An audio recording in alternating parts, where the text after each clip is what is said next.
For every release that comes out and marks its place in video game history, there are those titles that don't get the spotlight they deserve, buried by shovelware that on the surface seemed similar. This is the case for a series I too was blissfully unaware of before its recent surge in popularity. So I'm going to the origin, to the PlayStation 2. Join me on a deep dive into one of the best series I've ever played, for the first time with the first entry. Welcome to No-stalgia. 手加減はしねえ。死にてえやつだけかかってこい。 Ryu ga Gotoku translates to like a dragon. The series goes by that name now, but most people know it as the Yakuza series. The recent explosion in popularity can be attributed to meme culture and the West's embrace of more niche Japan series like Persona. You might see Yakuza now as this wacky, outlandish franchise, especially if you've not played the games. But Yakuza 1 is quite different. The opening shots show the damp, dark, dingy district of Kamurocho, an area riddled with crime, with one particular crime shaking the foundation of the entire power structure of Tokyo's criminal empire. You witness a man cloaked in shadow, standing above a body holding a gun, with only the neon lights and flashes of lightning lighting the room. With the sound of the rain hitting the windows and the sirens blaring, a mysterious ring captures the viewer's attention, intriguing the watcher to its relevance. Flash forwards like this are a fantastic way of dropping you in at a moment of intensity, spurring up questions to keep you curious. It is after this scene that the stakes are softened, showing us our main protagonist, Kiryu Kazuma, in his regular day-to-day. This Roblox-shaped man is the lieutenant of the Dojima Yakuza crime family. Our first impressions of Kiryu is someone who has very much been there, done that. He's calm and collected, only resorting to violence when there's no other option. For a criminal, he's awfully respectful of others, defending anyone who's under threat. He's got a tough exterior, a reputation for violence, but underneath it all is a man who is very loving and honourable. He is certainly an outlier in Kamurocho. Kamurocho is almost a character in itself. It's tiny compared to the likes of your Grand Theft Auto maps, but this I feel offers a greater level of intimacy towards the city. You really get to know every street, every restaurant, every club. Kamurocho is bustling. Groups are congregating, crowds of people walking around everywhere. It feels alive. It's a seedy place filled with underground casinos that you can gamble at until you're strapped for cash. It's filled with back alley brawls caused by thugs and scammers. Scantily clad women that, to be honest, are often after your cash too. Yet it's oddly charming. There's a glimmer of light underneath all the grime. Honest shop workers that just want to be left alone. The more merry activities such as the batting cages or the claw machines. Kamurocho feels like home, and will only feel more so as I visit again and again in future games. The fixed camera angles, whilst not conventional nowadays, make the district feel larger than it is. It may feel somewhat restrictive, but you're never in combat whilst exploring. If you do happen to get approached by a thug, you'll be transported to these arenas, I guess similar to a turn-based RPG. These are cleverly masked by the crowds gathering, so it doesn't feel like there are invisible walls blocking your escape, even if there ultimately are. Unfortunately for Kiryu, the many people of Kamurocho have learnt the Star Wars way of communication. He doesn't like you. I'm sorry. I don't like you either. You just watch yourself. We're wanted men. I have the death sentence on 12 systems. I'll be careful. You'll be dead!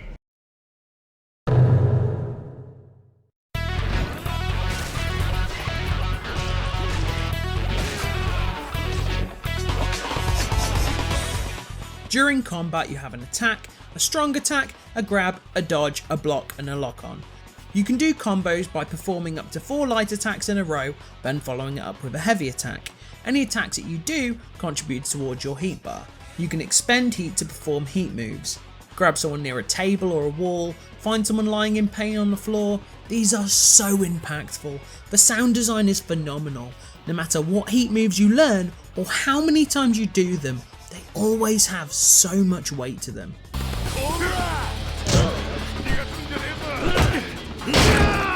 And as the game progresses and you level up more, you are only going to get more moves to add to your arsenal. Leveling up is done with experience you get from feeding yourself or concrete to the nearest drunk. Each new ability from leveling further expands your moveset and health. There are also special moves you can get from training with Kamaki. Make sure you do these. You see, Kiryu is a train of pain, and unfortunately, he ain't stopping for anyone. This leads to him jetting off in one direction, unable to change course. So abilities like the backwards kick help alleviate some of the quirks of the PS2 combat system, which does have first game syndrome. It gets called out for being really jank, and yeah, the lock-on isn't the best. However, stick with it, get a few more skills, and it becomes pure carnage. You can bring weapons into battle with you, like daggers or guns, but I always felt like my fists did the job just fine. Alternatively, there are items in the environment you can pick up, and let's be real, if I'm caving someone's skull in, I'd rather do it with a street sign or a bicycle. It's gonna be more entertaining. All weapons do have durability anyway, so there's not really much point wasting your money and resources on them.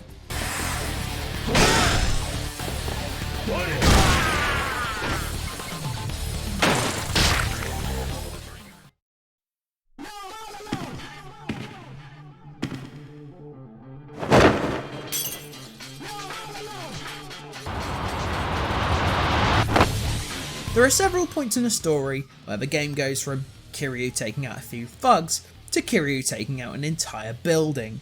This is where shit goes so hard. I am telling you, there is nothing more satisfying than going through an entire army of enemies with just your fists, and having that extra narrative incentive to rescue someone or you're trying to escape just adds to the thrills. So what narrative would support such violence? Well, after 10 years in the joint for a crime he didn't commit, Kiryu returns to a completely changed Kamurocho. There are many mysteries to be solved. 10 billion yen has been stolen from the Tojo clan. Kiryu's lifelong friend and love interest Yumi has gone missing. The Tojo clan's chairman has been assassinated, and at the centre of it all, a child looking for her mother, who is more important than she, or Kiryu, might realise. The plot twists and turns, offering many reveals along the way. There are a lot of plates spinning that teeter on being confusing, yet rarely bog you down with lengthy exposition. Most cutscenes pack a lot of info in a very short period of time, without feeling dry, often carried by the excellent characters. I've mentioned Kiryu's personality, but a lot of the enjoyment derives from his relationships with the rest of the cast. With an ensemble on this magnitude, there are a few who feel a bit underserved. Shinji, Kiryu's closest ally in the Tojo clan, I especially felt lacking in screen time, character interactions and character depth, but those that it does focus on, it handles with great care. Nishikiyama is the closest Kiryu has to a brother. Like brothers, there's a bit of a rivalry. Whereas Kiryu has the street cred as the Dragon of Dojima, the girl who's pining for his affection, and he's going to be the head of his own Yakuza family, all without compromising his values and who he is. Nishiki is, let's say, a little jealous. No cred, no bitches, no friends. What, you think you're better than me? He is always in Kiryu's shadow, and is fully reliant on him for emotional support. So when Nishiki murders the head of the Dojima family to protect Yumi, someone he loves that doesn't reciprocate those feelings, it's only natural that 10 years without his brother will cause him to spiral. Nishiki ascends the ranks of the Tojo clan, assassinating the third chairman, Sarah. Feeling lost without Kiryu, and Yumi being missing, getting to the top of the Tojo ladder, in his eyes, is all he has left. This relationship with Kiryu, while somewhat impactful, is woefully underdeveloped. It's not so much the scenes before his turn, but those after. After the 10-year time jump, there are only 2 scenes between 2 characters that are basically considered brothers. The plot mainly spends its time juggling the many unravelling mysteries whilst developing the relationship that's actually at the centre of the game.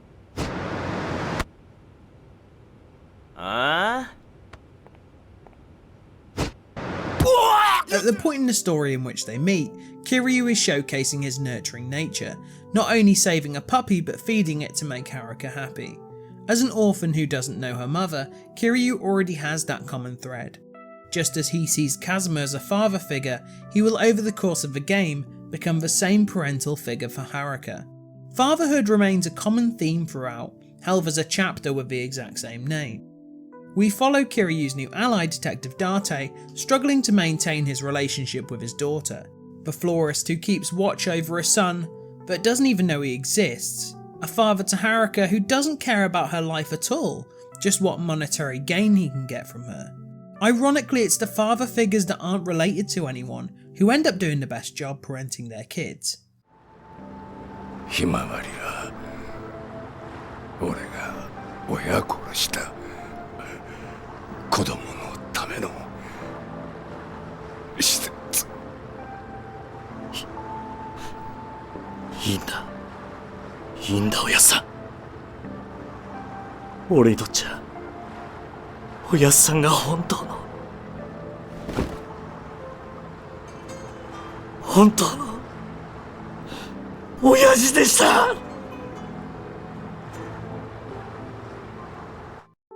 What is this trying to say? Well, I've always read it as a statement on biology, stating that family is who you choose them to be, not who you're related to. I imagine it resonates even more in a country like Japan, where from my limited understanding, puts a large importance on blood family, treating orphans as second-class citizens. Another strong narrative through line is the themes of responsibility. Back to Date, when things go wrong, he finds himself cozying up to the nearest bottle. It's not until he accepts he's not been a very good father that he starts to heal the relationship with his daughter. Nishiki also locked himself away from his misdeeds, burying his emotions more and more, until he became a monster. It's only when a bigger beast than him almost won by killing Kiryu that he finally took responsibility, trying to make amends for his mistakes, in a scene with voice acting that is beautifully tragic.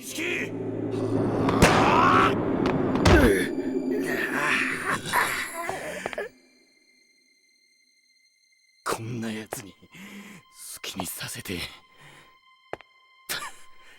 たまるかよ。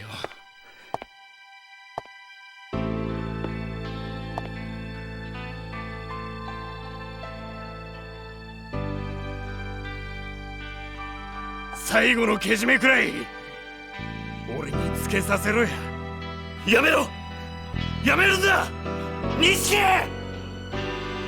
錦！ As you can probably tell, I'm not Japanese, and I certainly don't play games in Japanese, but most Yakuza games don't give you the choice. They are only with English subtitles. Some of the entries do in fact have English dubbing, but why did it take from the first game to the 7th to introduce the dub again? You fucking Yakuza! Don't fuck with Kazuki-san! How many times I gotta tell you, I'm not Yakuza. You retarded or just deaf? Ah yes, the dub. Any Yakuza enjoyer will know how infamous this was. First there was the swearing that just feels like a desperate attempt to sound edgy. Stupid! Fucking motherfucker! Then there's the line delivery. Go! Kill this arrogant motherfucker! One of the benefits about playing this today is that there is a very talented individual that created what he dubbed an undub, that replaces all the dialogue with that of the Japanese release and adds in English subtitles. The original Western release only had English voice acting, and when comparing the two, it is easy to see which is superior. Haruka. Don't worry. I can take care of this. I'm gonna get you to Yumi no matter what. I won't let you down. Thanks. Go get him, Uncle Kazuma. So you ready for me? Then step the fuck up. It's time to die. はるか、心配するな。何があってもお前を守る。必ずユミに会わせてやる。信じてくれるな。うん。やっつけて、おじさん。手加減はしねえ。死にてえやつだけかかってこい。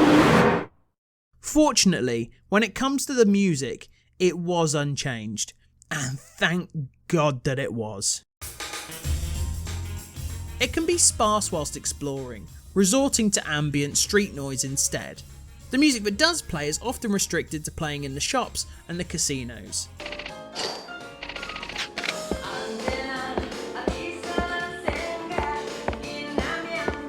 This sounds like a negative, but on the contrary, this actually helped enhance the atmosphere of this lived-in locale.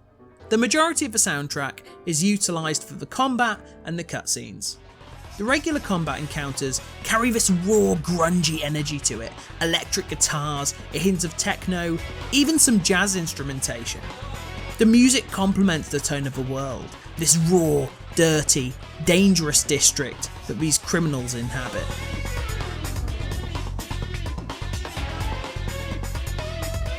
There aren't a ton of unique boss tracks. Bosses will often get the themes associated with their Yakuza family, so Shimano's boss fight will have the same track that plays when you encounter his lackeys.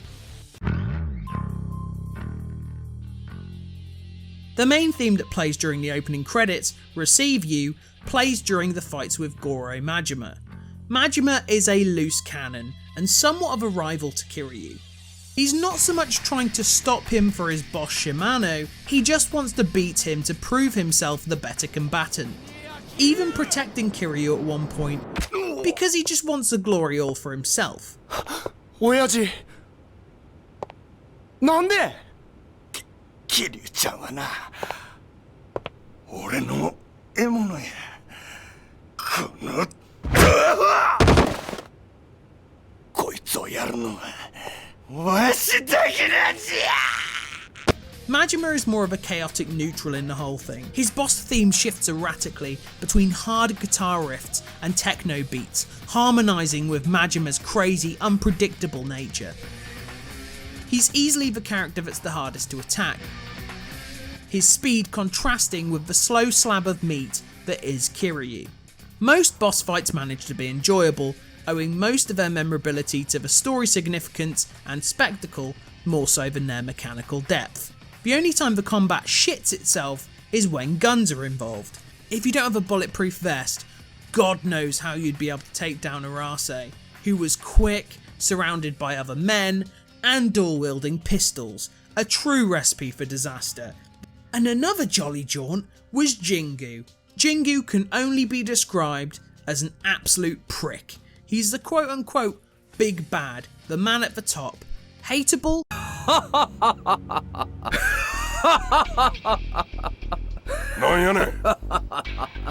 Yes. Mole! Bloody mole! We're not supposed to talk about the bloody mole, but there's a bloody mole winking me in the face. I'm gonna chop it off and cut it up and make some guacamole. He's mentioned way too late and shows up even later, so there's no room for an interesting foe. He's just a sack of shit in a suit. Even his boss fight is unremarkable. It's just a slog. However, the creme de la creme, the main event against the fishman himself, the pussy repellent. Were you someone's prison bitch? Nishikiyama. This boss fight is the closest the game comes to fighting yourself, which is very thematically appropriate. He's like Kiryu, but worse. It's a superb ending gameplay segment to the end of the game, with music that's more melancholic than you might expect.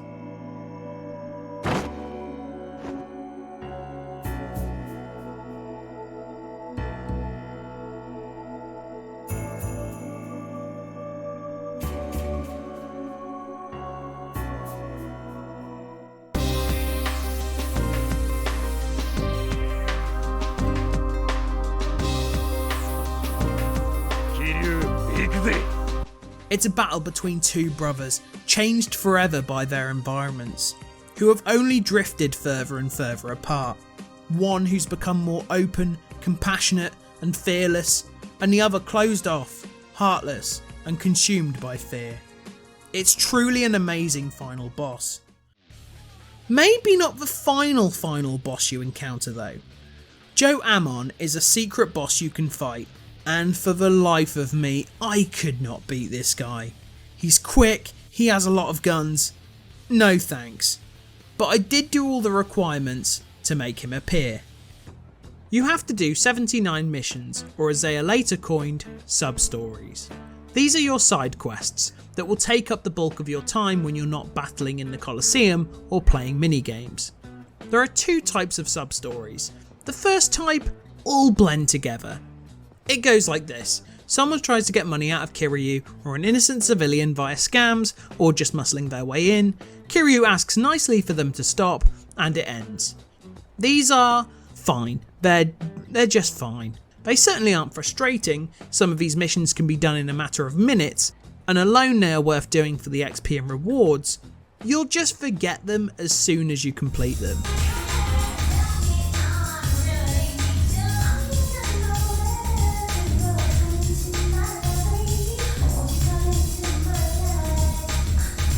Kiryu-san! あいつ男だ!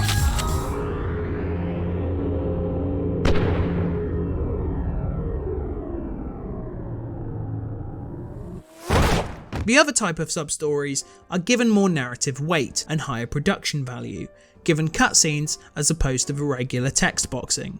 These can be self-contained, such as a story involving a hostess dealing with a suicidal simp, a doctor trying to patch up an injured child whilst dealing with some aggressive patients. Then there are those that add to the main narrative.